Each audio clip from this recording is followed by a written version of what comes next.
இந்த மந்த்துக்கான கிராசரிஸ் எல்லாமே வாங்கிட்டு வந்தாச்சு. வாங்கிட்டு வந்த கிராசரிஸ் எல்லாத்தையும் எடுத்து வைக்கலான்னு சொல்லி அந்த வேலைய தான் ஸ்டார்ட் பண்ணிட்டேன். எப்பவுமே கிராசரிஸ் வாங்குறதுக்கு நானு, பாப்பா, தம்பி, என் ஹஸ்பண்ட் எல்லாம் 4 பேருமே போவோம்.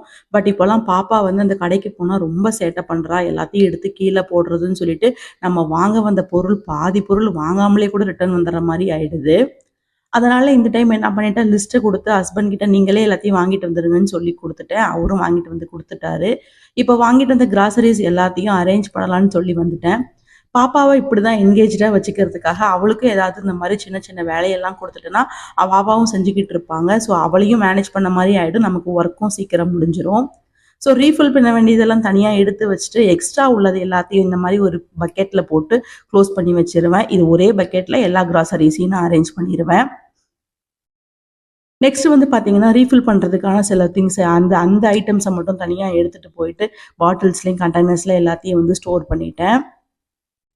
நான் வந்து மோஸ்ட்லி எல்லாமே வந்து கிளாஸ் கண்டெய்னர்ஸ் தான் யூஸ் பண்ணுவேன். இந்த இப்ப பார்த்துட்டு இருக்கீங்களா பருப்பு கொட்டுறது, இது மட்டும் தான் அக்ரிலிக் கண்டெய்னர்.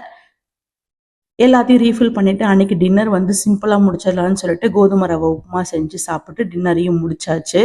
அன்னைக்கு டே இப்படி தான் போச்சு. இன்னொரு வீடியோல பார்க்கலாம். பாய்.